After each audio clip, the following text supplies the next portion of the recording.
Dude, um, DTF. Like, right?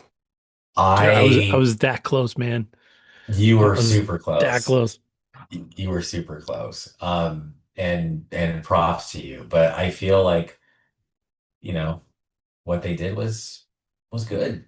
Yeah, I So, think you look at it like something like Beef or something like that, where there's a little more of a message behind the story than just the story, right? Like Beef is Beef. The first season, I haven't watched the second season yet, but the first season is very metaphorical, right? Like there's a lot going on inside these people that has nothing to do with bumping into each other in a parking lot, right? Like and DTF is the same way. It really like you don't and it's such a good um kind of explanation of that kind of depression because most of the show he seems like the guy that's got it together.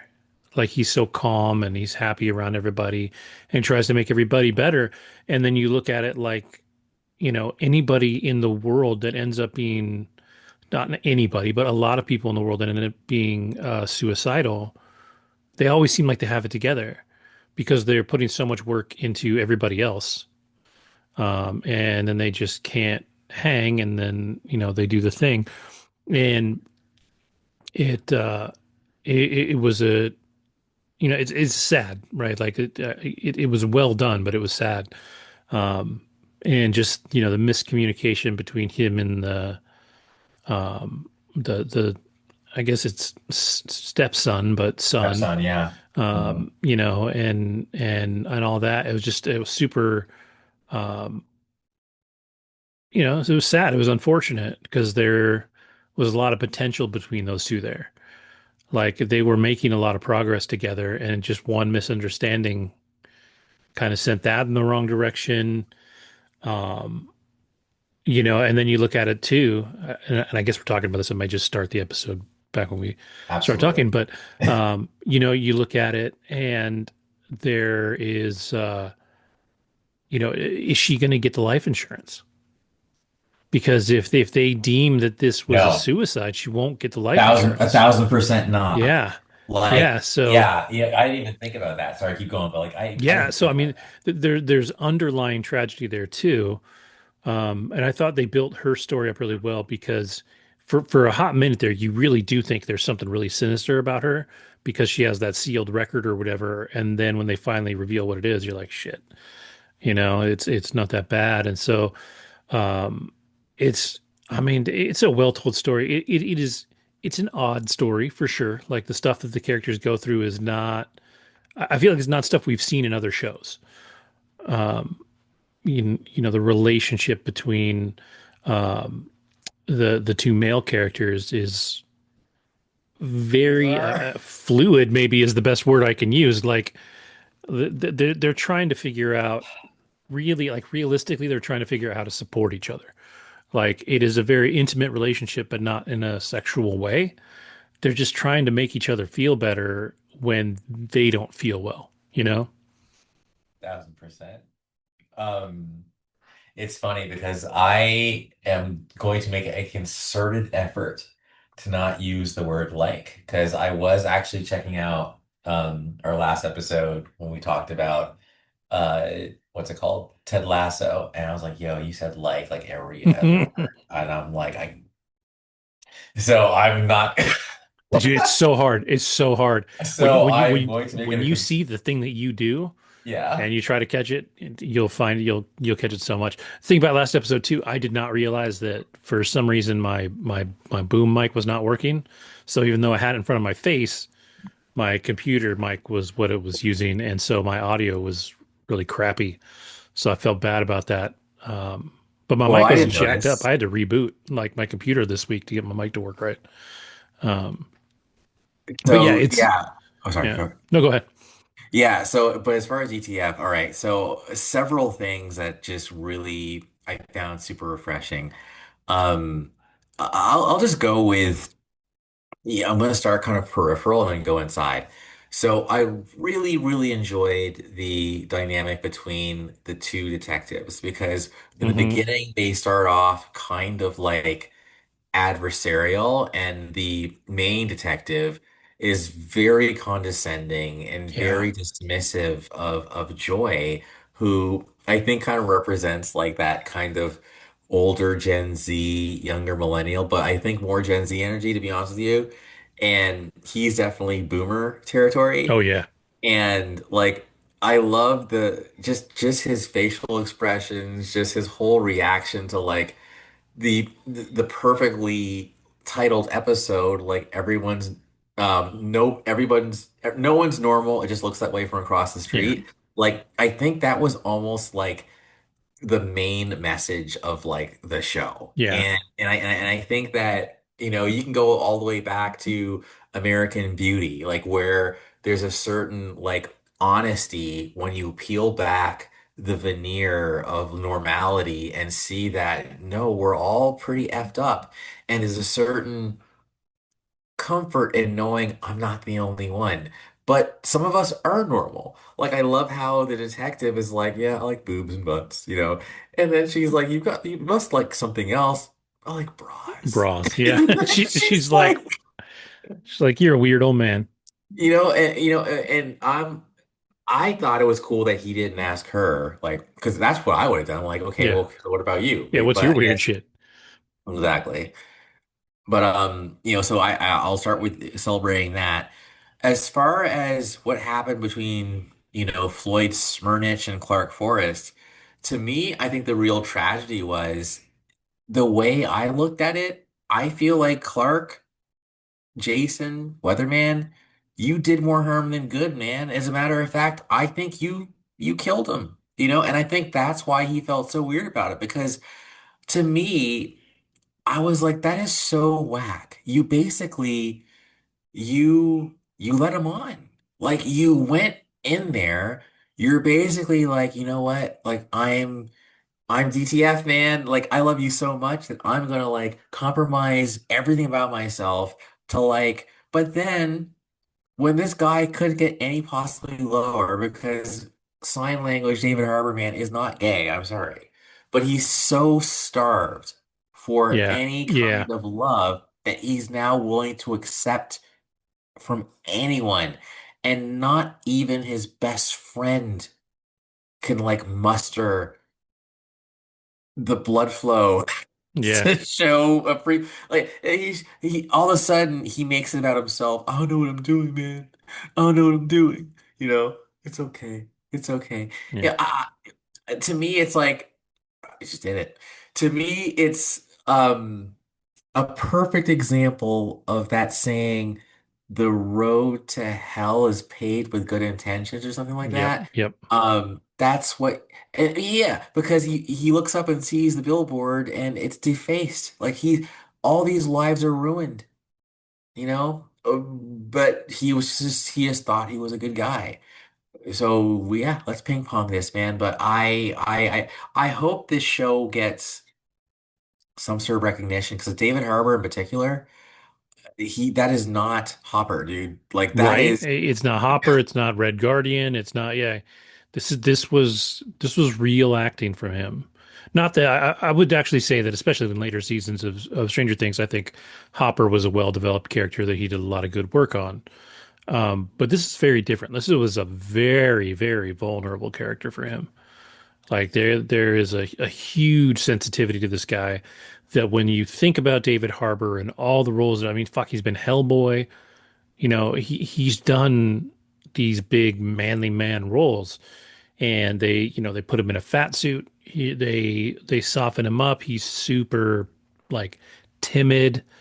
He's everything that he's not anywhere else.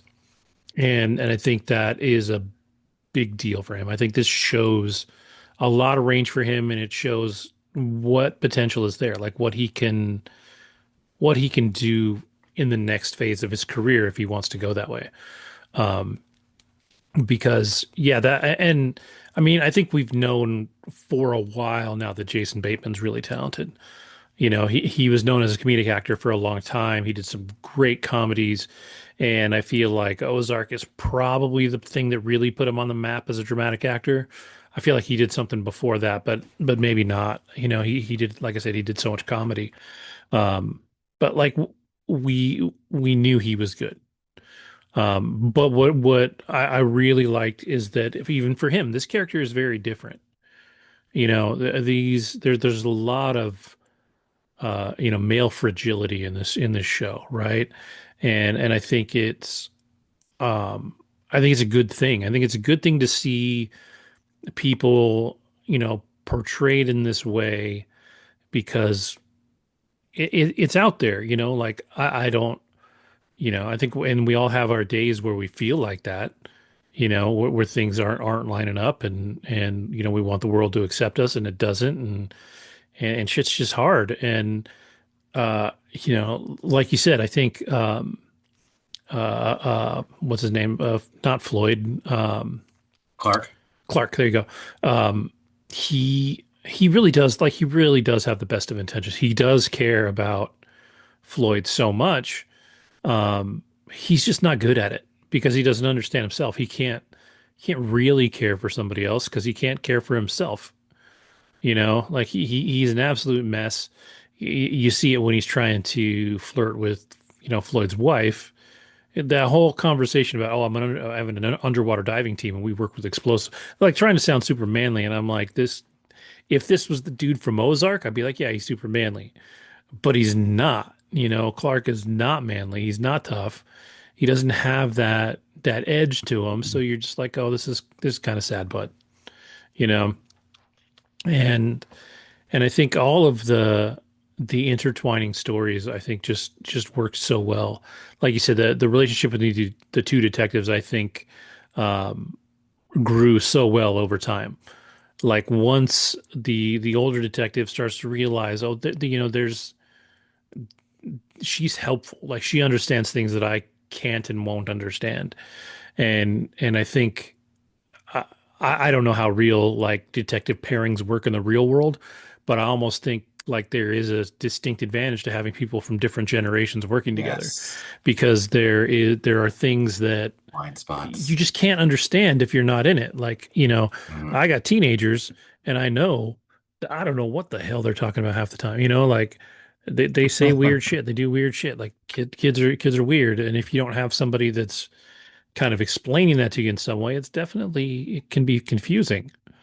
So there was a lot of really cool, um,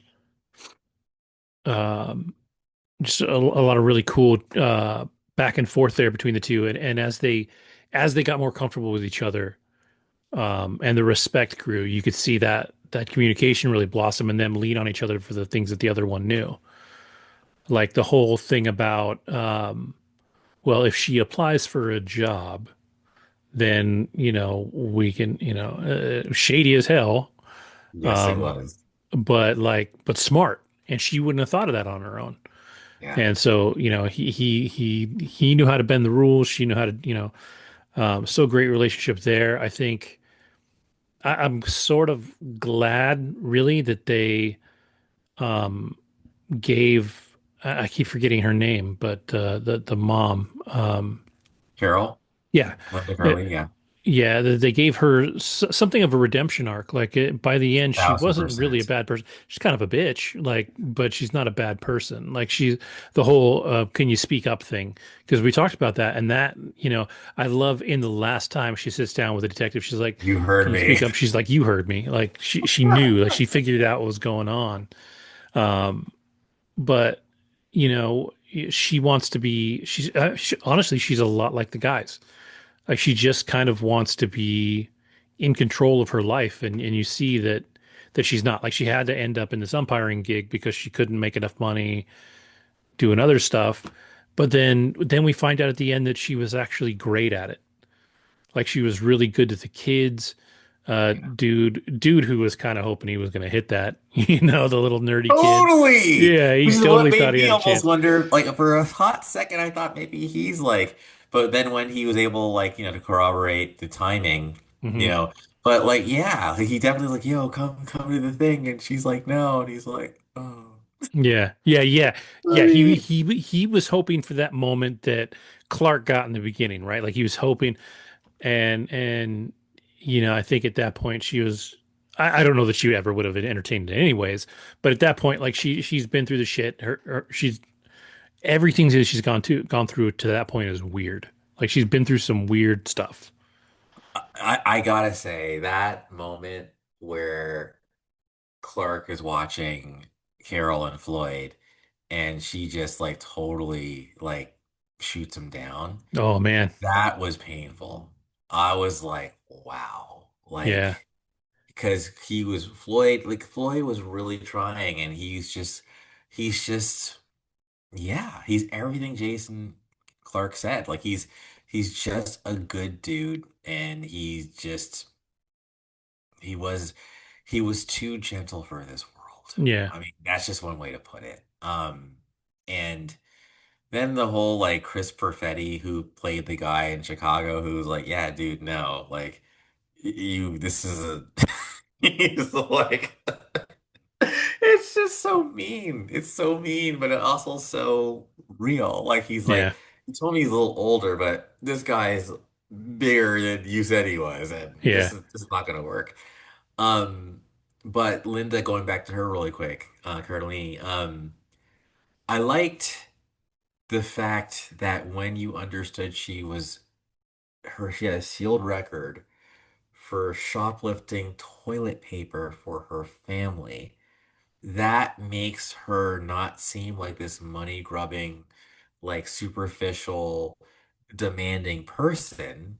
It's just that all her life she's always had less than what she needed or wanted. And so I had sympathy now yeah, for her, way more sympathy. I still think that she made some bad decisions, but maybe that's really, again, going back to nobody's normal. It just looks that way yeah. from across the street. Everyone's got skeletons, Well, you know? and you feel like maybe she married Floyd because he was somebody that gave to her like all of himself. Like he was all about her when they were together, right? Like he's such a kind and giving person. He would have been so different from everything in her life before that. Like I mean, she had to steal toilet paper. Now, granted, he didn't have a lot to give. She was helping. She was trying to help him make money to support them and whatever. But like when they're at that concert, there's a few other scenes like that. Yep. She does love the idea of him, and she loves things about him, like how kind he is and all that. But she is so hardened that it's hard for her to like accept all that and have that be enough. You know? And then when you find out like what happened, like to me at this point, the son and Clark are responsible for what happened to him, because I think the son with the baseball bat, which is crazy to me. And again, why would you tell the story from like way Yeah, back yeah. when? Like, Such a what's weird story. wrong with you, dude?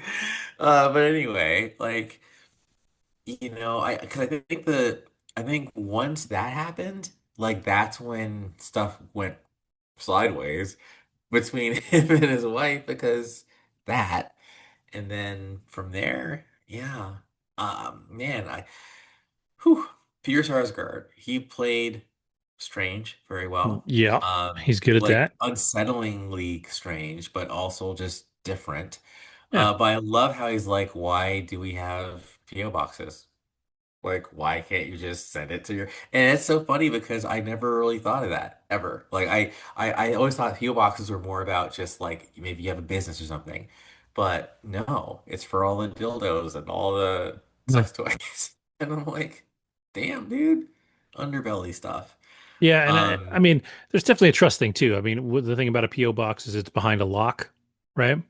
Somebody sends you your ah, mail, it's safely locked up, which you get in like apartment complexes and things like that, right? There's a little yeah. safety there. But yeah, it's there's definitely I think is a safety aspect there. But yeah, there's also I'm sure a boatload of dildos going to PO boxes. Like it's that place where you ship the things that you don't want to end up at your house. Um, But I want to say to everyone watching, so when I posted about this show on my Facebook, some people were like, "Oh yeah, it's definitely the wife," or someone else thought it was like Clark's wife, right? And I didn't say, what Kevin thought, but Kevin in his dopeness was like, "Oh, it's a kid." Look, I think from the first episode, he's like, "It's a kid." So, the fact that like literally up to the very end, like I thought maybe the kid's gonna come back and like just like poisoned dad or whatever. But no, it was just this beautiful, yeah, I'll say it, beautiful misunderstanding. And I say beautiful because the last thing that dad actually says is, I love you. And I hope I'm doing this right because it's like a Wait, double thumb honest. out. Oh, thank you. There you go. I love you. I love you. And he's like, yeah, he didn't seem to care. He just like flash rock on or something. Yeah. And it's like, no, he was saying goodbye. And and also, I think the brilliance of this show is it never once occurred to me this could be suicide. Like, but then when you actually see him going through like what he did, it all just fits and makes sense. Like, you're so depressed, you're so at the bottom that like you're starting to fade, you already like you're poisoned, and you just scratch out your face because it's like, I'm I'm gone, Yeah. and uh, I Well, get it. I get what it. I love about that actually is if you go back to the first episode, the old man cop was not that far off the mark. He said it was suicide. Oh, He okay. he said it's because he was gay and upset about it or something like that. That's why the face was crossed out.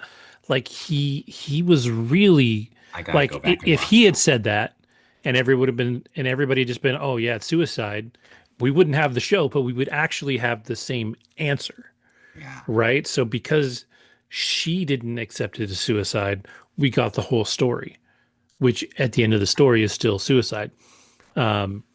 So it's actually really interesting that it ended up where it did just based on people pushing harder. Um, It's funny.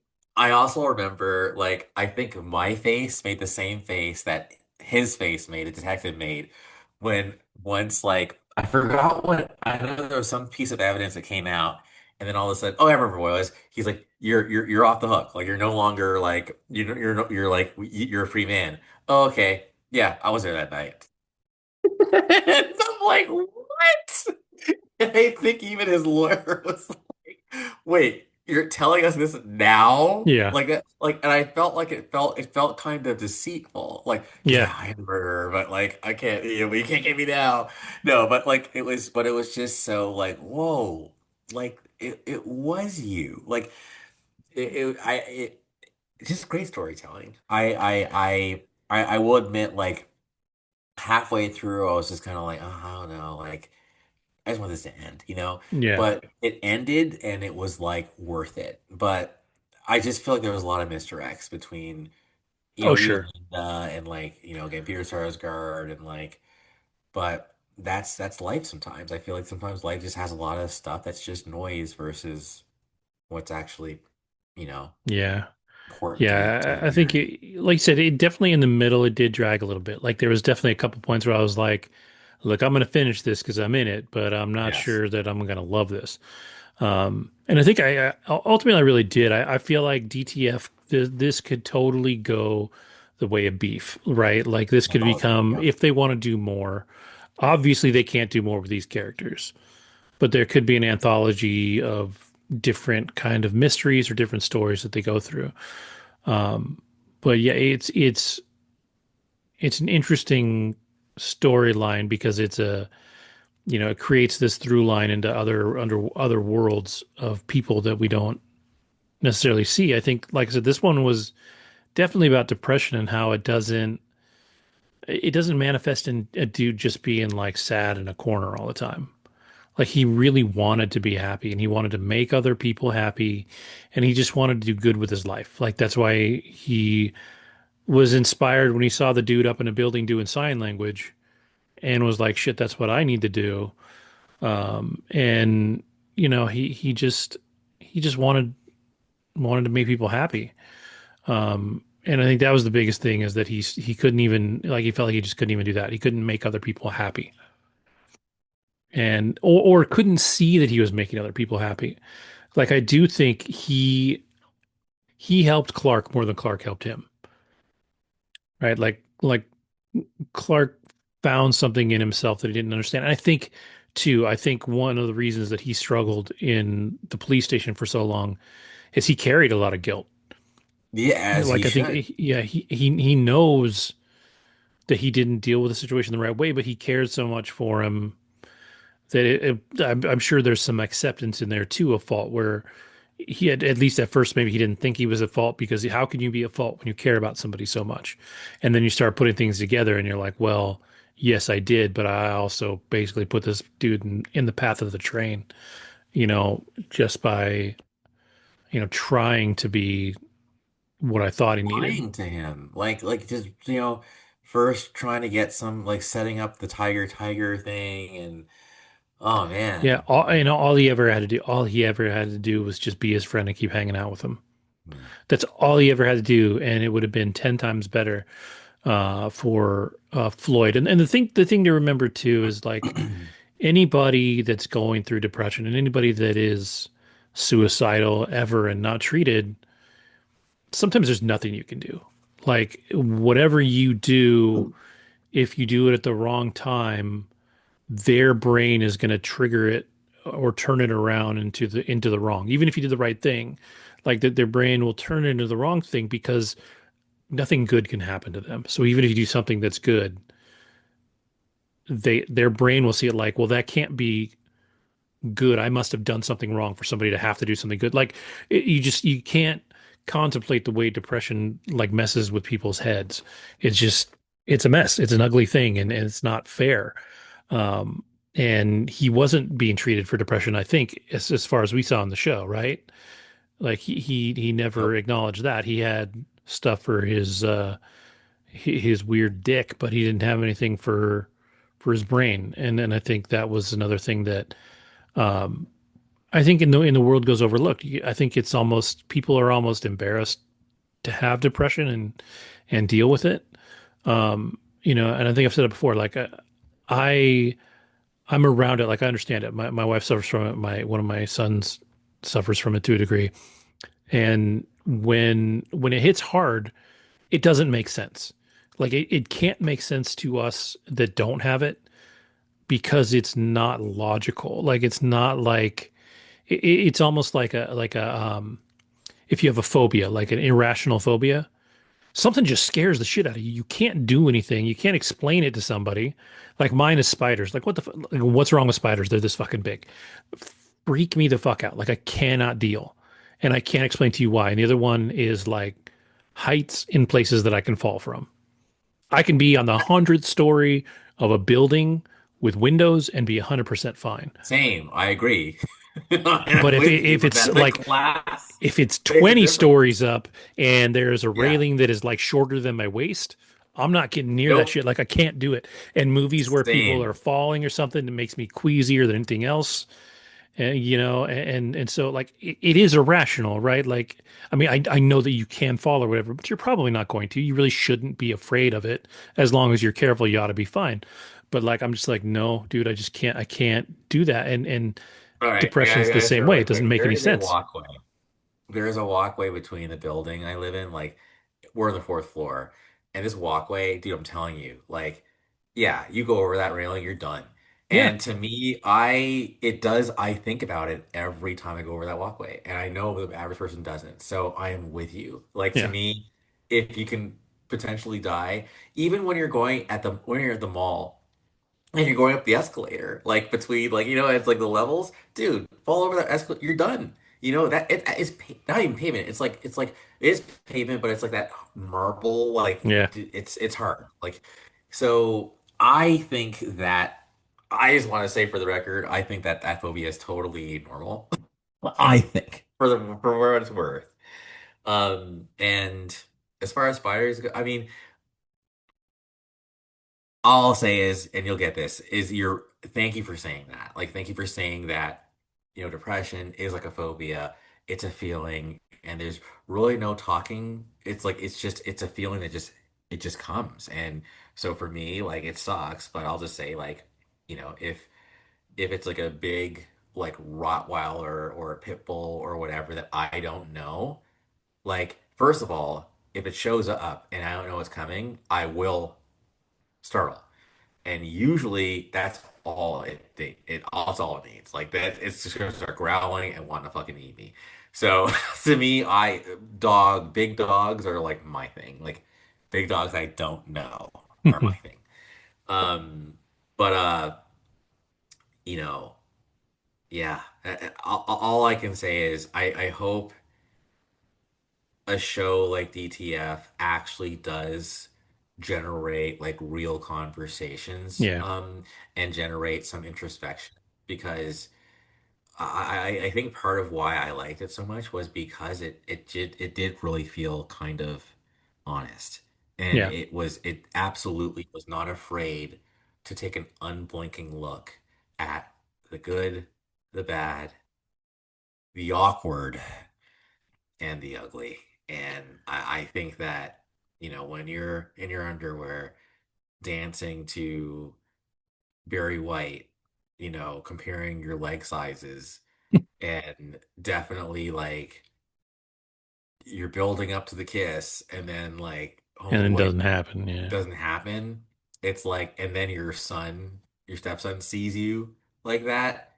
There's really nowhere else to go. Yeah. He was kind of like, my life is over, Yeah. basically. He's like, there's nothing I can fucking do. But yeah, I think it'll be interesting. Like it's funny because it's completely different. But it would be nice if this could open up the same conversations as something like Heated Rivalry did, where, Heated Rivalry was so different and it was such a look into something that people didn't see that or didn't aren't used to seeing that it created conversations or what was the adolescence, right? Something like that. It's just you see these things that you don't normally see, and I think it makes it easier to discuss them because now it's in art on TV. And it's not so heavy that it's unbearable, like something like Requiem for a Dream when you talk about addiction, where Requiem for a Dream is just so messed up and so dark that you don't want to talk about it when it's over. You just kind of sit there in it and you're like, well, this is fucked up and I never want to see it or talk about it again. So, yeah, I said, all right, well, we know that, you know, unless you're invincible, you should not like ignore depression.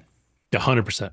100%. Like if to anybody out there, and as someone who has lost a family member to depression, um, and lost somebody to addiction. Like these are things that if you can recognize them and if you can accept them, please by all means go out and get the therapy that you need for those things because you're worth it out there. So I think depression's a pain is a really really hard one because the people with depression, like I said, it's a monster. It's a thing you can't really control on your like you just can't.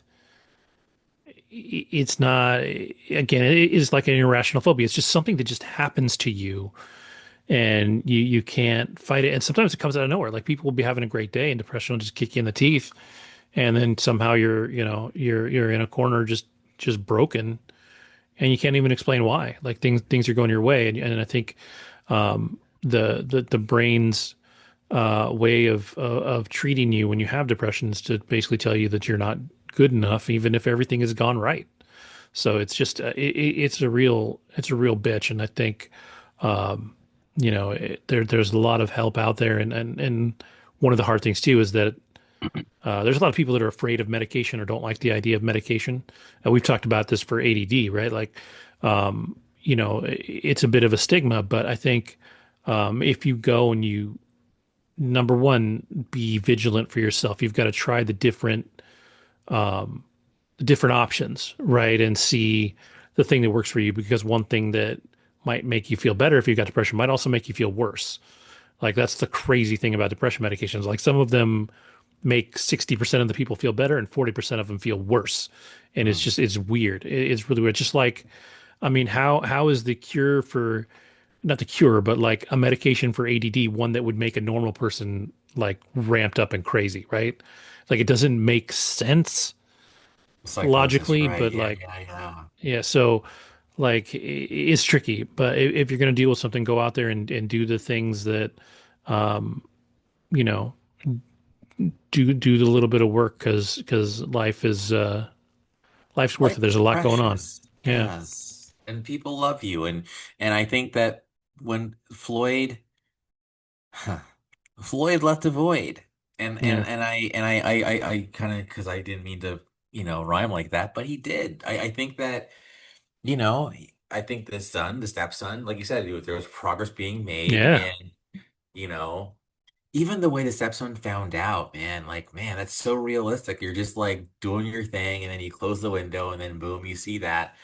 I do hope I'm skipping around. I do hope that if they do another DTF, it's like a DTF in another city because maybe it's yeah, like the app is what connects everybody. yeah, Um, but but yeah, going back to our very earnest public service announcement, yeah, get help and you're not alone. Shoot. Even if you are alone, then hit us up. Hit us up on YouTube or something. Like find us. We'll talk. yeah, Yeah. yeah. And well, that's the thing, and you said it too. Like the real bummer is that Floyd was loved. Like, yes, Clark sucked at it, but he did love it. Like he really cared about him. Yeah. He was really shitty about making his friend's life better, but he really wanted to make his friend's life better. The son, if this one thing hadn't happened, was totally looking up to him, totally figuring each other out. This kid had his life together all of a sudden. He was going to a new school. He was riding a cool bike like Floyd did. Like he was making that progress. He was getting better, and their relationship was going in the right direction. I even think that the relationship with his wife had potential to get better too. They needed to still figure out the bedroom stuff because that's a mess. Like I don't know that she knew what she wanted, and she didn't know how to get it out of him. And could have communicated better with him the whole way through. Like that whole bedroom scene was kind of upsetting because Dramatic. yeah, because she was just like, yeah, you do what you think is going to work, and then when it doesn't work, it's his fault. And there needed to be more communication from them the whole time, and more understanding. Be like, yeah, maybe it's not going to work this time, but let's try to enjoy the time that we have together, and instead of making it, work. And so it that was unfortunate, but I think she did care about him. So there was a lot of people that cared about him, and he just couldn't see it, and when just nothing was going right anymore, he was out. So, but yeah, DTF. I mean, out of 10, what would you give it? I mean, I'd give it an 8, I think. That was literally that's the number I had in my head. Yeah. 8. Yeah. So Solid. yeah, I would tell anybody to watch it. Again, in the middle, it does drag a little bit, but I think the payoff at the end there is worth it. Even though we obviously just spoiled the living hell out of it, if you haven't watched it. But whatever. It really is a good show, and it's a great character development and great character work, especially. Well, I mean, for everybody, to be honest, I mean, Linda Cardellini did a great job too. It's not a character you usually see from her either, and I think they all did a really good job. So Amen. we can we can move on from that and maybe jump onto a word you said a few minutes ago, which is I did. invincible. I don't think we've talked about this season at all yet, right? Like we haven't We been able to haven't talked talk about the about season at season all. 4. No. Mm-mm. Is it season 4 or are we on season 5? We're on 5. 4. 4? No, 4. The Boys is Oh, 5, boys is but this 5. is Yeah, 4. yeah, this is season 4. Because man, this is there's been a few moments in there where I was like, okay, this is kind of like season 2-ish, whatever, a couple spots here and there. Um, but this season's been wild, and episode 7. So by the time this drops, we may be the finale may have aired. So, Yeah. but anyways, Uh, we just saw episode 7. We saw the penultimate episode, and that was some wild shit. And I gotta say, man, I put it in our group chat. How the shit does Lee Pace go from pushing daisies, where he's happy, nice, sweet little Ned, who brings dead things back to life when he touches them, uh, go to like the badass in three universes. Like he's in the MCU, he's a big bad villain there that they kind of glossed over. He's actually in the comics, he's a lot more badass. But then in Mhm. Foundation, he's a total badass. In Cleon. in which one? I think he's Cleon, right? The Yeah, Emperor. yeah, Yeah. in Or Foundation, and Empire. then um Yeah.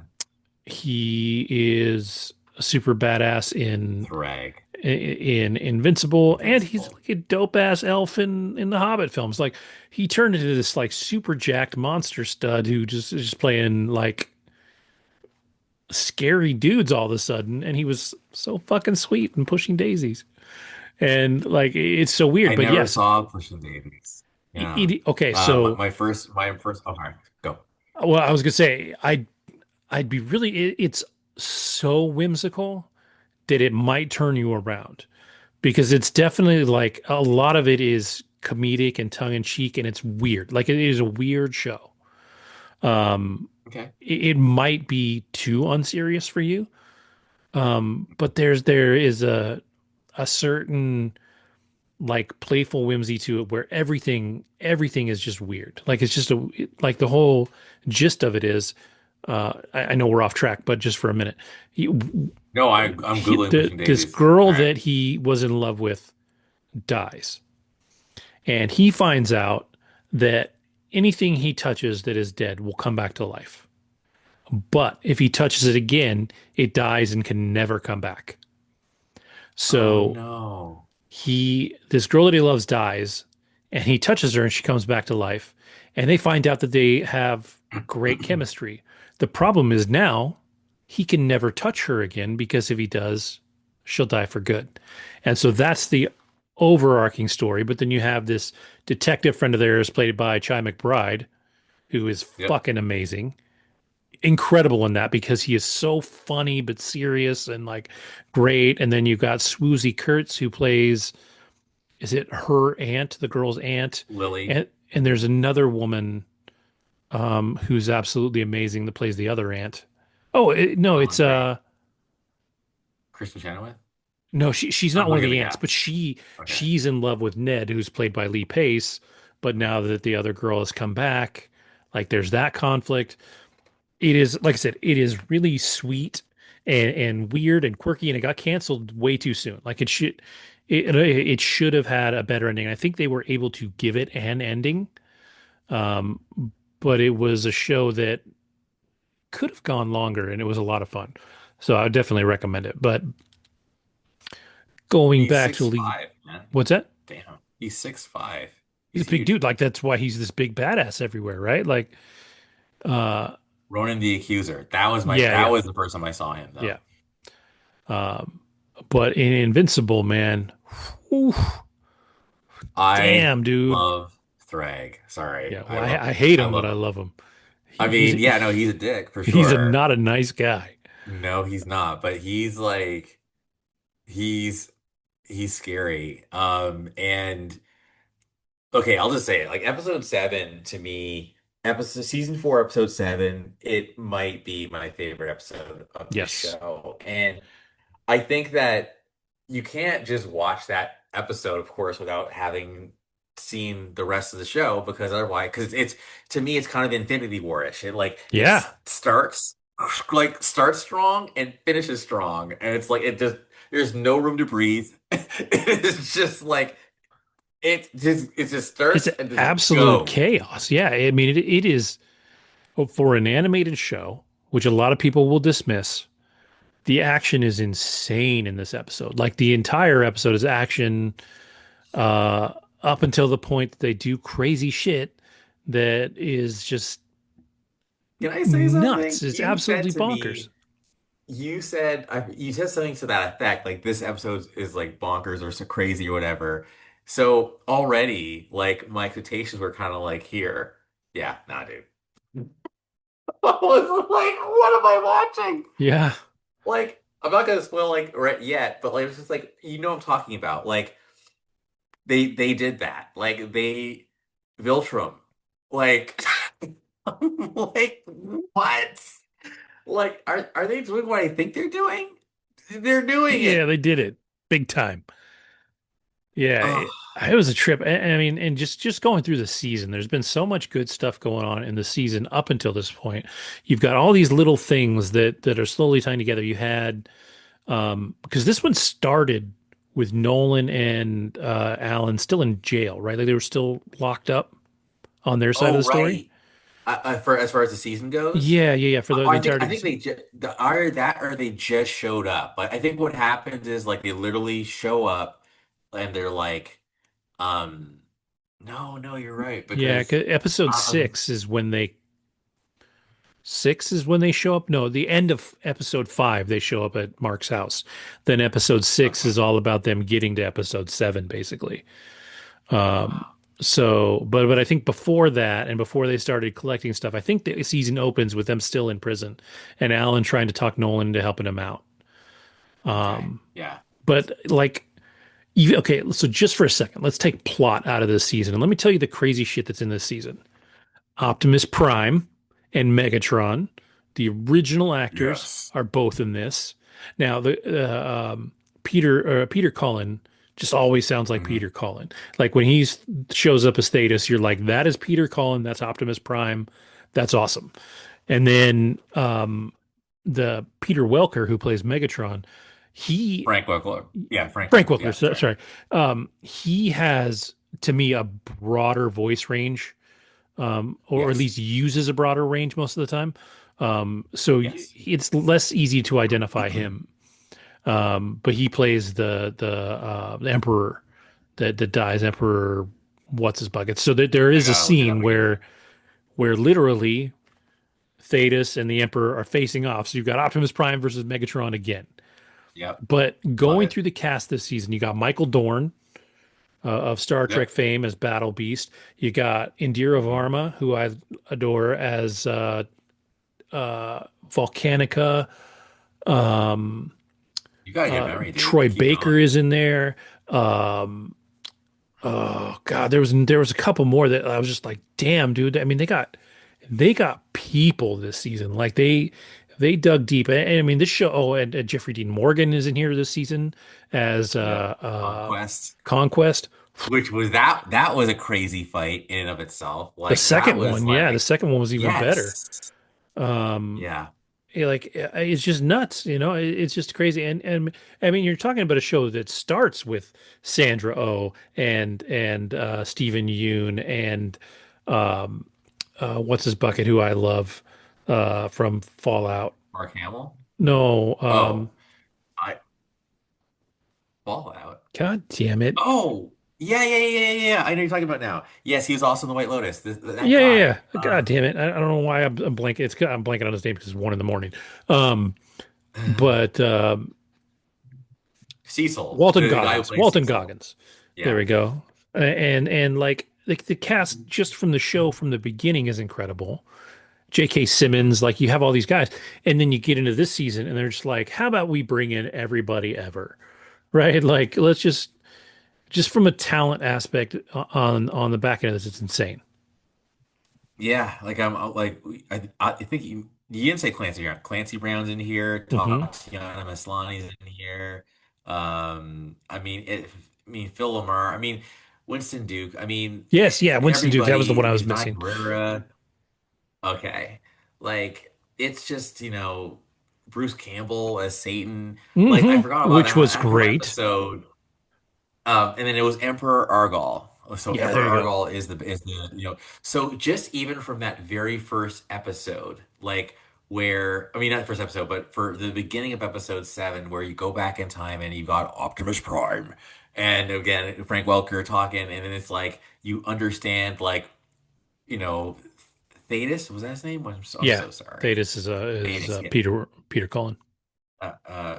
So Thetis basically is the betrayer. He kills him in his sleep or whatever, assassinates him. Then there's a purge. I mean, this is so like That was 1933 nuts. Germany, but just how that even went down. Like, it's like we're just gonna purge like all the Viltrumites. Then he assumes the throne where he's like, do you like pledge allegiance to the Viltrumites, whatever? He's like, yes, I don't believe you. That's how he Yeah, he starts just the whole kills that dude in third. front of everybody. And he's like, cool, well, I didn't trust him. I don't trust any of you. Kill each other until only the strong survive. And you're like, oh shit. And then it's just a bloodbath. I mean, it's freaking nuts. And then, but this whole time, so up until this episode, you get this feeling that Thragg like has a an attitude or whatever, and he's a badass attitude, but you don't understand what this guy is until I think the moment that was just dope. And yeah, you knew it was coming if you're watching, it's a trap. But they all come flying in, and watching it, I was like, I know that there's other people in this cloud of dead bodies, right? There's people hiding. But dude was just Thanos it. He's just sitting there waiting. He's just like, they can come to me, I'm ready. And dude, he was so just it was like everybody else showing up to fight Superman. Like he's just sick. Like he's like I don't doesn't matter what you do. He's like I'm a badass. I'm a badass. And like, and the thing is, I go back to season one where Nolan was like this scary one. Yeah. And Nolan is getting his ass handed to him by Thragg. And it's just like I mean, I love, and it doesn't feel like OP'd. Like he's just no. Thragg is like the ultimate Viltrumite, and Yeah. he is, and I also like him because he's Thanos-ish in that you can reason with him. Like he's not this irrational like madman. He's a very cold, calculating, you know, um, all is ours. Like I love that. I'm sorry, all is ours. Like it's just Yeah. such a it's fascist as fuck. No, Yeah, but it is. like It is. and it's just and then like even the fact when he punches Nolan so hard that he gets slammed into the planet, he flies down and tries to have a like reason with him. You can come back, all is forgiven. Come home, and it's just it felt cinematic, and I man, I mean, I'm sorry, guys. I'm just so excited that I'm not doing this justice, but I just when I thought like Invincible might be jumping the shark and can't get any better. Like, and the fact that they're going to go to Earth after this, like, what? Like, how is this season going to end? It can't end. Like, the show can't end now. Like, the show has to have another season just to resolve this. Even the way Thetis got taken out, and then Thragg's like, I killed Thetis too quickly. I won't make the same mistake killing you. Like, Yeah. You're like, come on, man. this is just He's so Chorus went yeah. off. Yeah, And I and I love think how too, like, also and there's complete loose ends already. Like, I mean, so in episode 6, that's when Mark gets messed up, right? Like, because he yeah. fought Conquest, which that fight was dope. Like, Mark was like, "You are going to die this time, and even if it takes everything I have to do it," and that was Yes. brutal, dude. Like, dude is straight ripping his guts Yes. out. You're just like, holy shit. Um, but it took him months to recover, right? And so, Yeah. however much time has passed here, I'm curious if enough time has passed that Adam Eve may have had the baby, right? Because she's Oh pregnant, my God. and like that's a whole side story thing that is now on Earth, and that is a whole thing. So anything can happen in the last episode. Like anything can happen. It'll be a So trip. another thing about No, go ahead. this show is like when I typed in Thrag and all that, it's like just like with Attack on Titan, because the comic manga is ahead of the animation, it's dangerous because I got spoiled. I have been spoiled a little bit. I already know what's like something Thrag is going to do. And when he didn't do it in this episode, I was like, okay, that's good, but I know it's coming. And let's just say that when he does this, like I consider it on the same level of like Bane breaking Batman's back. Like it's definitely something that's irreversible, and I think Thrag should be known for. Um, so we can say it now. dude, like when like they use that super laser or whatever to punch a hole in the planet, and then all of a sudden, like Nolan, Thetis, and Mark fly through Viltrum, like Hmm. go through the planet and explode it. That was one of my favorite things I've ever seen, like animated on a TV show. I'm like, that is brilliant. You're going to piss off the Viltrumites for sure, but I mean, whatever, destroy their home. But it makes sense that the Viltrumites would then go to Earth, be like, you know what, we'll take Earth then. Like, fuck you. Like, you know, and that's not good. And also, it also made me appreciate just how powerful Merc and Co. are. Like, you can destroy planets. Damn, dude. Like, Well, you I guys are don't think they could have done it on scary. their own. They needed the gun. Yeah. You know, they needed that piece to do it. But yeah, I mean, they basically flew through the core of this planet and blew it up. So they're super badass.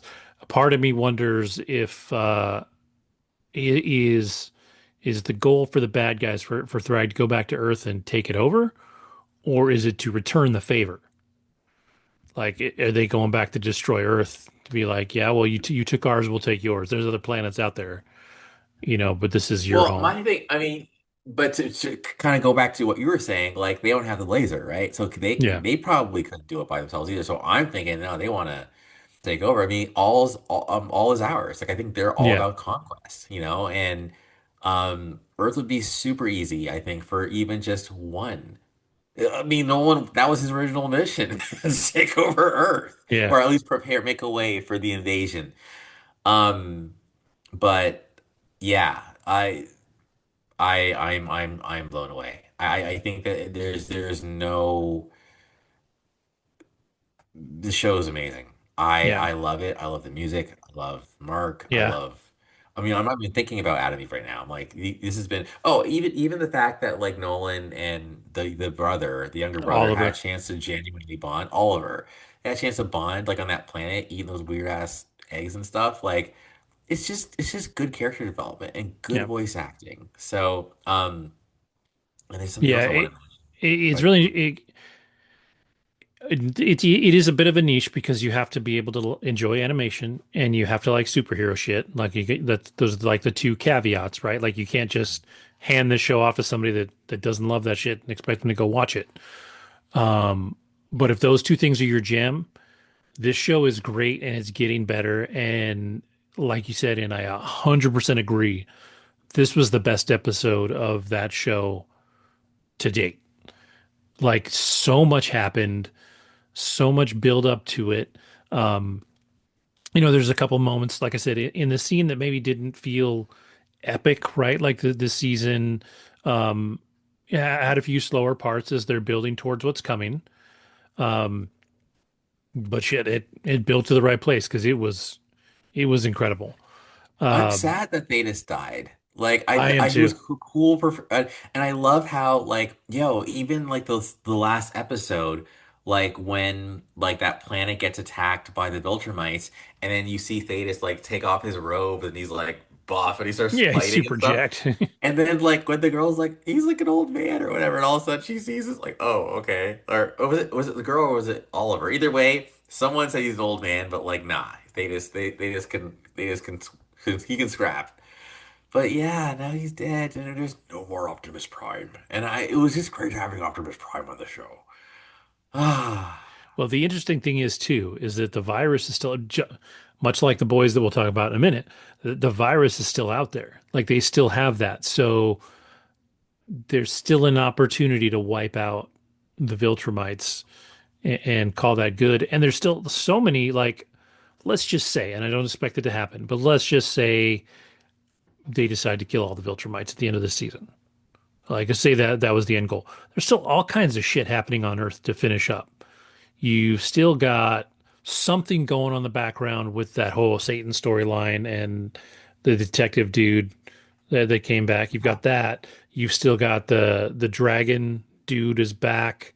You've got the whole Machine backstory Head. about, Yeah. Metal Mouth guy, and his shit. Like there's all kinds of other stuff to do. So there's places to go, even without the Viltrumites. I mean, they just happen to be the biggest threat in town. So there's so much stuff left, just completely out in the open. This show has a long way to go. And in the comics, like I've just been, I've just seen things like, you know, depicting an older Mark or like depicting like other things that Mark might do, or again, that thing I was telling you about that Thragg's going to do. When Thragg, it literally is like, it would suck to be in Invincible. I think Invincible is a universe I wouldn't want to be in. So there's AOT, I wouldn't want to be in that universe. Invincible, same thing. You have to be, pain is a part of your life. And so when Mark's eyes are bleeding because Thragg is literally about to kill him, and then he's like looking at the planet destroyed, looking at the fact that he only has like three like Viltrumites or four left, and he's gonna kill the last other two. It's just kind of like, were it not for Thragg's ability to think, they'd be dead. Like he won. And that to me is great storytelling, but it's kind of scary. And it's also kind of like, dude, we got to kill Thragg. Like, yeah, I think, and you know what, to your point, I forgot about the virus for a second. I'm terrible. So, yes, there is a way to kill Thragg, and it's got to be the virus. You're not killing him any other way, at least as far as we know. Maybe Yeah, that laser, but Thragg's too quick. He just like he moved out of the way because yeah. that's just what he Well, does. yeah, and they have if they still have those bugs, they could depower him that way too. But yeah, So he's on Duck. another level. Like that when Mark punches him in the forehead and just breaks his hand, and Thragg doesn't even flinch, man, doesn't even move. You're like, fuck. Like this is some shit. Like this is some crazy shit. And dude is a beast. Yeah, Oh, it is. The show has gone from, being a good superhero show to being something exceptional, especially here at the end. I think, when you look at the show, we talked about it, like some of the seasons are kind of up, some are down, there's places to go. Episode 7 is a 10 out of 10 episode. This is the episode that I don't know that you can ever beat. I don't know what you do next, but I don't know if you can beat this episode, and that's okay.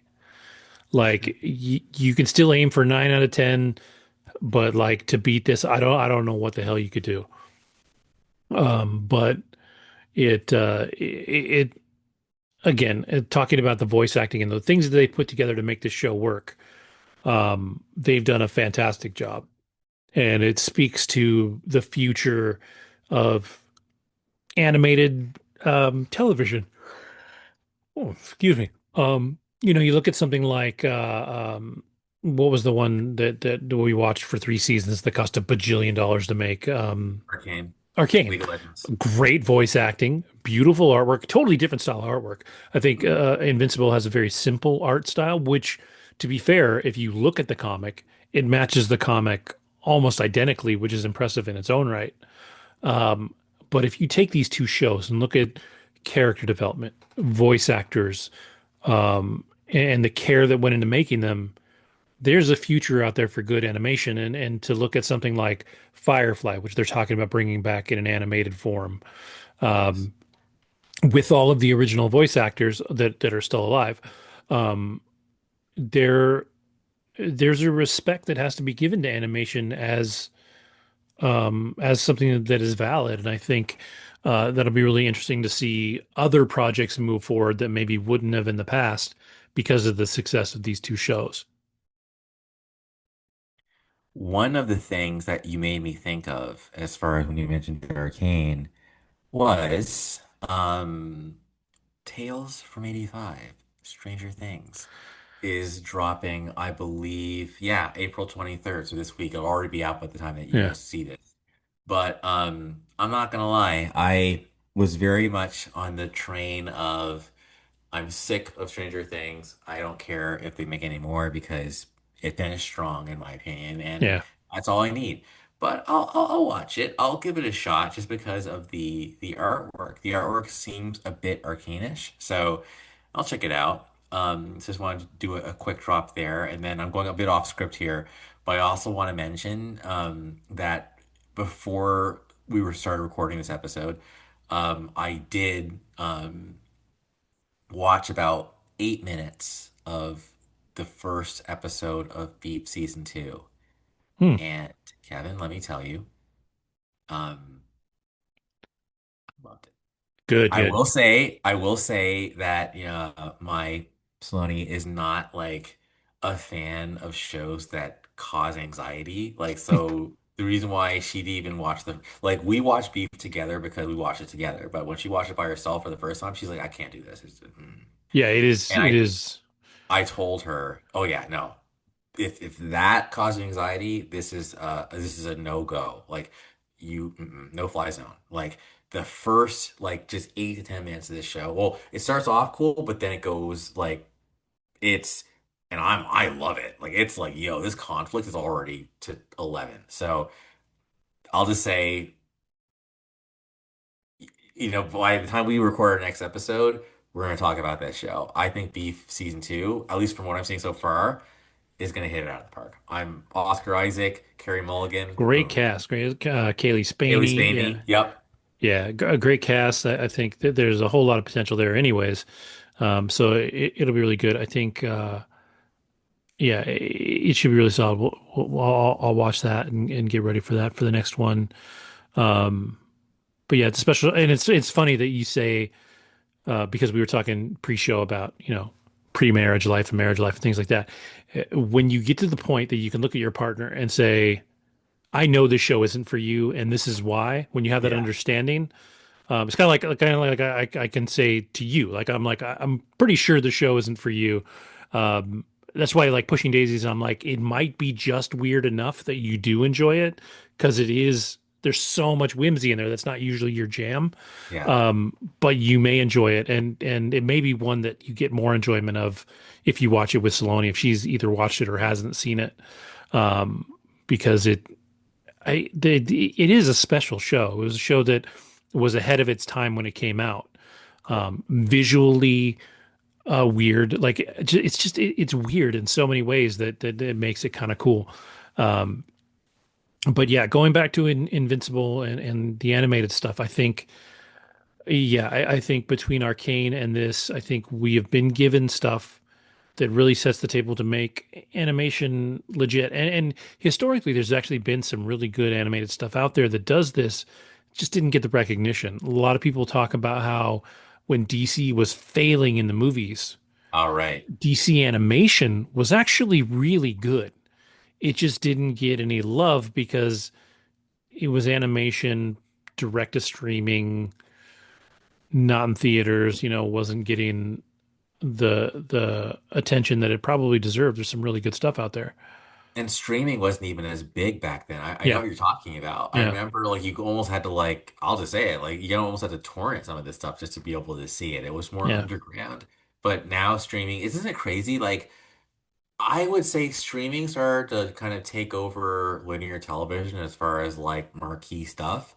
Like maybe in the latter half of the teens, like maybe like 2016, 2017, like Stranger Things basically, right? yeah. But before that, I, yeah, I think I mean Game because of Game Thrones of was before that, Thrones, but I don't think that necessarily counts as streaming it because it was didn't. HBO, which we was still Yes. part of regular cable. 1000%. Yeah, 1000%. I was right there with you. I was literally gonna say Game of Thrones was the last event television, but that was still there was legacy TV. television. Yeah, yeah, exactly. Yeah, that was still TV. I think.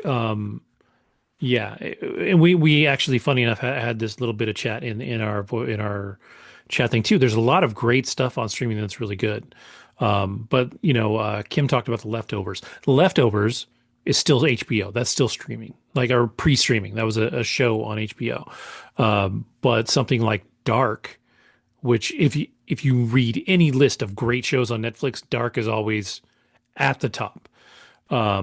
Brilliant show. I don't think we'd have that here if it wasn't for streaming. It's a German show, I think. Sound But it was a show. I mean, I think if streaming had never happened, it would have found its way here on not a PBS, but some service like that where they bring in foreign shows or HBO maybe would have bought it or something. But streaming gave it the opportunity to exist to us here in the US. Um, but yeah, Stranger Things I think is the prime example of what streaming can do. And if we are in that world where that's the other thing that made something like Arcane and something like Invincible work is that you're sort of in um that untethered world of streaming where ratings are more fluid. Like you have real dialogue in Invincible that you benefit from it being in the streaming area. You can't put that on network television because they say the fuck word. Like they drop they got potty words in there. Um, and but the conversations are more real. And then when you put in the voice cast that they have, those conversations feel real, and it's very beneficial. I it, dude, hilariously, I remember now. So there was a total like Star Trek like kind of allegory where there was a Picard type alien who was like kind of nerdy, and but when you're talking about things you can't do on linear, um, when Nolan has to endure the noises from the Unopin From and Alan like and his wife. yeah, like Yeah. every it Oh, was just God. I'm dying because and then the guy's like, yeah, I could have given you another room. I just thought you guys were like a throuple. Yeah, he's like, yeah, I thought you guys were all into it. Yeah, you're like, nah, bro. It was pretty bad. Like the yelling and Tatiana was like those noises. He's like, Yeah. Anyways, but like and his nose was like Yeah, he was so fucking miserable. But in a way, it was so great to see them like take Nolan and knock him down another peg. Like he has they've humanized Nolan in a way that yeah, was almost impossible early in the show. And and you believe that at least he wants to be a better father now. He wants to yes, be he wants to be better than he's been. And I think that's really interesting and really special. amen. So Yeah, cool. Well, Invincible again. You do have to like superheroes. You like to have be able to tolerate animation. But if you got those two things and somehow you haven't watched Invincible, go watch it and get to where we are because this absolutely epic at this point. Fantastic show. Um, moving on to the last thing that we've got and something that is rolling towards epic is The Boys. Did you finish all three episodes? I did. I did. I And haven't watched the oh, third episode, but I read up on it because I knew you watched it, so I'm not worried about spoilers. I know what happens in the episode. okay. Um, Well, I'll be honest with you. Like I like the boys, I do, but I'm now of the opinion that like the show does need to end. Like I'm yes, not sure like where else you can go from here. I even the fact that uh the one character, I'm forgetting her name right now. I don't think it's Keiko. Maybe it is Keiko. But now she's talking Kimiko. like Miko, thank you. Um, it feels a bit jump the sharky. Like it is just kind of like okay, we've kind of like because it just feels different now, and it almost feels forced with her with some of her dialogue. Um, there is a scene where Homelander's son like confronts Homelander, and like I guess I can talk. Okay, so Yeah, basically, I'm because I want the show to end. Like I was hoping that that scene would end with a permanent, you know, yeah, outcome, and the outcome wasn't permanent, and I actually found myself a little disappointed because like the because Homelander is like you see in the trailer, he's like punching and punching and punching, and I thought that was like oh he's gonna like kill his own son, but he didn't die. And that's terrible for me to say, but I want him to die. But I do think overall like you know, if you've been watching The Boys at any point and you're all caught up, it's a show that needs to be finished. yes, But it's not something like you can hear it in my voice. Like DTF, I was enthusiastic. Invincible, I was over the moon. And here I'm like, I'm waiting to be impressed, basically. yeah. Sorry. I think this definitely has it's had its moments so far, but it definitely is going to build up, and I think we're going to see something similar. I think when we get to the last couple of episodes, we're going to see some really impressive stuff, and it's going to be really crazy. Um, I think there's still a long way to go. We've got people that need to be redeemed.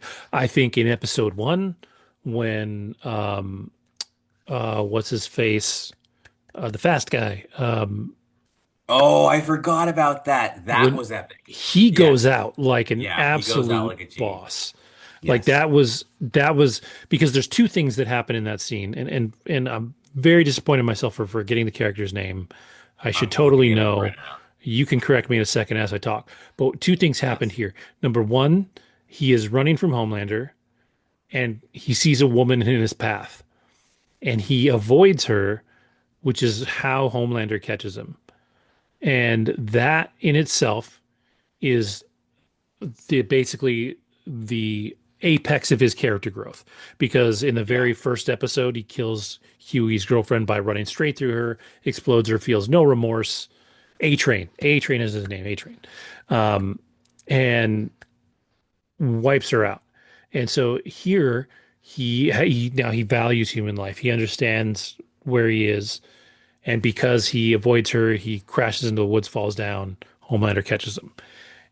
You have this moment where he is just he knows he's going to die, just does not Yep. care. He's ready for it and just laughs in Homelander's face. Something nobody in the entirety of the show has the balls to do. And he's just laughing. He's just like, dude, you're weak. He's like, you're nothing. You're nothing. And And he's he like, gets it. He can finally see through, like, because Homelander is a mess. And as a matter of fact, that's one thing I will say about this season. They're doing such a good job of really showing how kind of nutty and pathetic. Like Homelander really is. Yeah, he's he's pathetic. a He's got all the power in the yeah. world and he's pathetic. And I think that that is an interesting story to tell because you don't. I mean, it's definitely done different than Nolan and Invincible, right? Like Nolan, you had to knock down some pegs to see him become human, but he still has a heart. Mhm. Whereas, uh, Homelander is a Homelander. petulant child. Like he's not Yeah. getting his way, and is just like everything he's throwing a fit. I think one of the funniest moments though in the season so far actually is when he goes to trap them all at the camp. And he's like, and this one, you never told me his name. It's Mother's Milk. And he kind of gets kind of drooly, like, because it's milk. It's such a just like a blink and you'll miss a moment, but it's so funny. And No, I do remember that too. but Yeah. yeah, That was good. yeah, it's an interesting show because this is unlike Invincible, where you have genuine heroes and very human people. The Boys is a show that is definitely flipping all that on those years. Like there's very few, if any, like genuinely good people in the show, and that's sort of the point, right? This Yeah. show is all about absolute power corrupts absolutely, right? Yes. And there's certainly, and the creator of the show has been very vocal about the allegories to the real world and people that are in charge in our real world. And it's funny. He actually said that, you know, they wrote the show before certain people took power, and it's crazy how things have lined up. And funny enough, the same thing happened in Daredevil, which was a trip too, written before certain things changed, and somehow absolutely mirrors things that are happening in the real world. Um, but yeah, Homelander, he's just a shitty guy. He's a shitty guy with way too much power and has been spoiled his whole life and been told he's the prodigal son, you know? And so as we cruise toward the ending, they've done a really good job of making it just you're just going to be okay with whoever dies. Like there's Yes. nobody that has to live that will make you happy, right? Especially this season, like Starlight, I give a shit. Like before the season started, I was like I would have expected her to be her and Huey were the two that I expected to come out at the end. Her, Huey, Hmm. and Ryan. Like if I was betting money when the season started, Huey and Hmm. Starlight would be happy at the end. My like twisted brain ending is that Ryan survives and we see some switch in him at the end where he starts to turn Homelander right at the very end. So like everything's happy. The good guys won. Homelander's dead. Ryan's still alive. but then some switch flips in him. We can see that down the line, he's going to be the next problem, right? Um, I mean that could still happen, but the way they've Totally. set this up, I like think that could happen. yeah, but Butcher's so irredeemable. Like Hmm. you're rooting for him to take out the bad guys. Like you want him to take out the bad guys, but you don't need him to survive to do it. And I've always expected him to not make it anyways. Like he's definitely an anti-hero. Um, you know, Kimiko and Frenchie are sweet and they're cute and stuff. Like you kind of want them to make it and I run off want them to together. survive, actually. I I do. don't expect them to. Um, I Okay. just I really don't expect almost anybody to make it through. Yeah. When they killed what's her name, his real Mhm. life wife now. Yeah, You, Victoria Newman. yeah, when they killed her off, Yeah. you're like, oh, All bets are off. okay, like we're gonna kill everybody. Like, um, yeah, it's just a show that like it's gonna end in a bloodbath, and that's where it's always been going. But it's a show that's so over the top and overly crass, anyways, that that is the ending that makes sense. Do you think Stan Edgar makes it? Nah, nah, nah. I think. He'll say the wrong thing to Homelander at some point, and then that'll be the end of him. And what about Um, what's her name? The Ashley, the redhead, who by the way, I didn't realize she had a head, like she had like a talking head in the back of her head. Like, yeah, oh, yeah, that that's was she's gone full Voldemort there. Um, yes. yeah, that's a trip. That's weird. I mean, she's a pretty pathetic character. She actually might come out of the other side alive just because she's so like pathetic that nobody will spend the time to kill her. You know, I think Yeah. the super smart chick, she's got to die. Like it's just like at some point this is going to be a bloodbath. Like most characters are going to die. That's what this show is. And the Deep, I hope, I'll be happy when he dies. He's just He like, he's sucks. just, yeah, He's he's such a sucked from day weenie. one, When he when he literally. when he pisses himself in front of Homelander, and he's like, "I was just in the water." You're like, "Come on, dude. Come on, man." Or He's when just he even was like, when he was making fun of Soldier Boy dying, from the poison, like to Homelander, and Homelander's like, leave now. Like, because like Homer was like, if you don't leave, I'm going to kill you. Like, it was, yeah. yeah. But yeah, no, I go. I was gonna say he's just so pathetic. He's just so snivelly Yeah. and weak, and he will never have the moment that A Train had. He will never have that moment No. where he looks at Homelander and sees what he really is because he's too afraid. He's too weak. And I will say, honestly, even though I was a little down in the season, I will say A Train, yeah.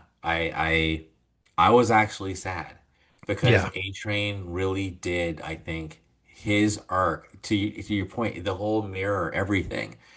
It it showed a guy who was a bit of a no, not a bit. He was actually a douche, and then like slowly over the course of the show grew a conscience yeah, and didn't want to do what he did. Like he knew I'm going to die. Homelander's going to kill us, but he shows up anyway, helps him out, and as a result of being helped out, yes, Homelander is this show's Thragg, sure.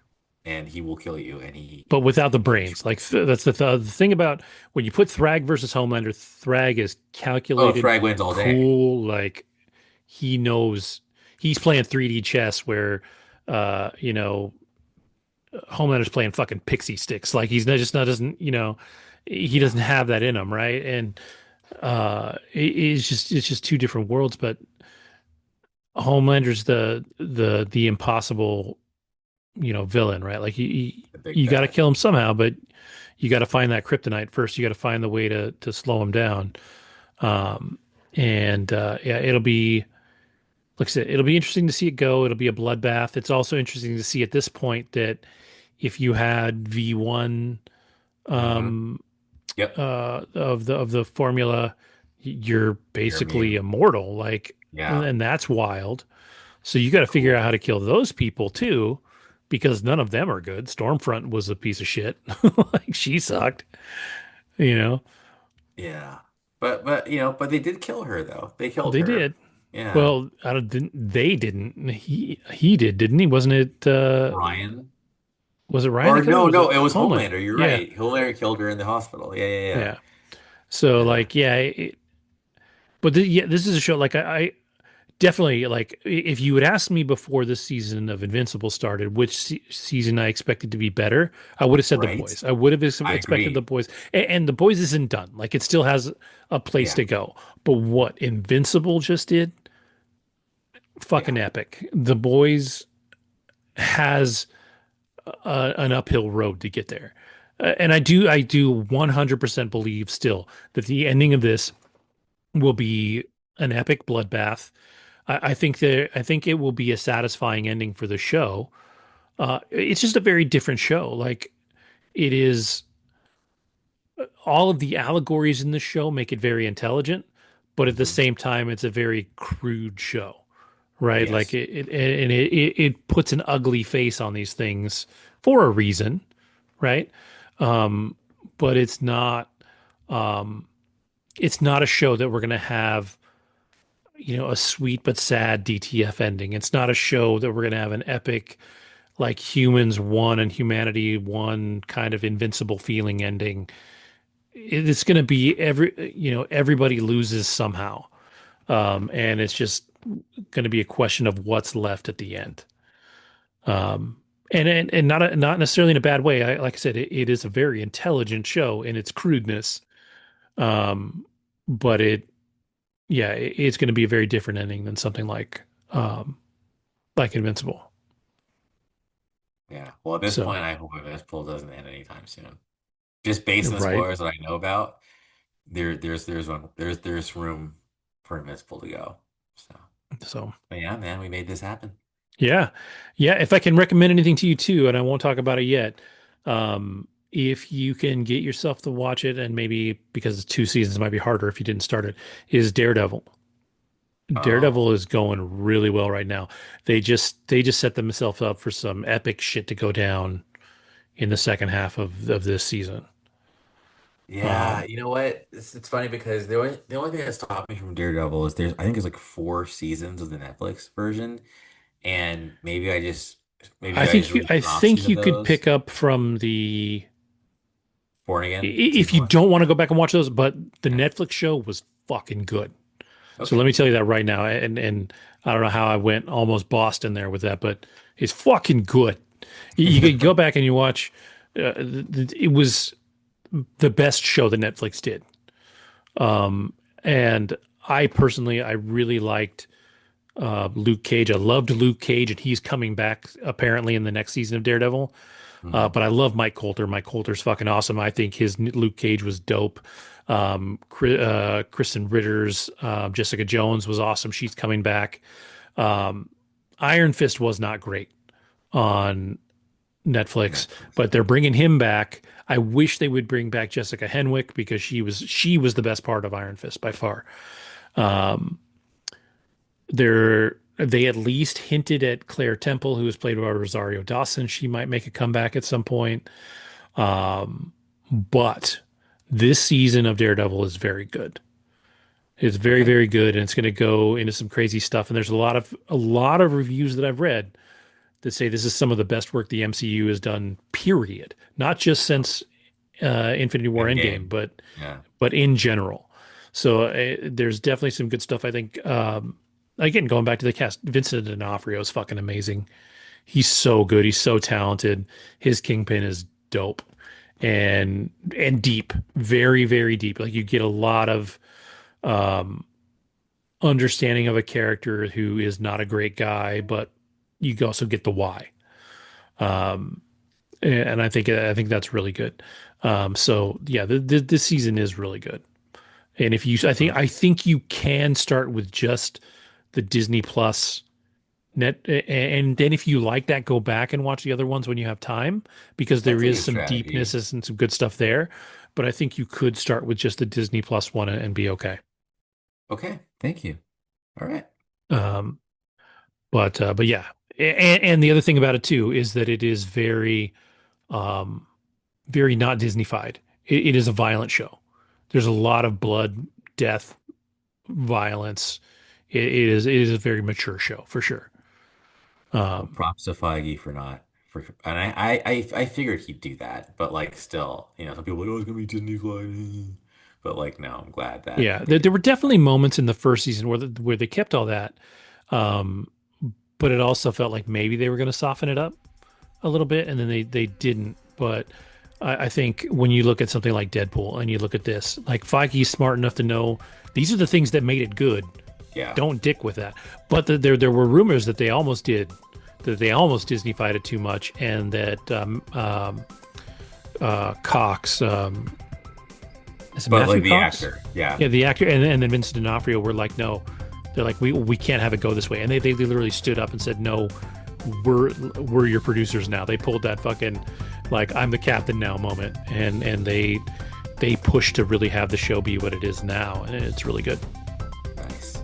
So cool. Well, I don't think we have anything else for now. It sounds like we've got some stuff on our plate though. Beef season 2 to look at for the next episode. So yeah, definitely go out and watch that and get caught up before we record, because I think the entire thing dropped on Netflix, right? They're not doing weekly. Everything dropped, man. Yeah, So that's the way the Netflix people do it. So, yeah, well, not always. No, so yeah, always. so cool. All right, well then with that, I will say thank you to everybody for watching. Thank you for listening. Have a great week or two, and we'll see you next time.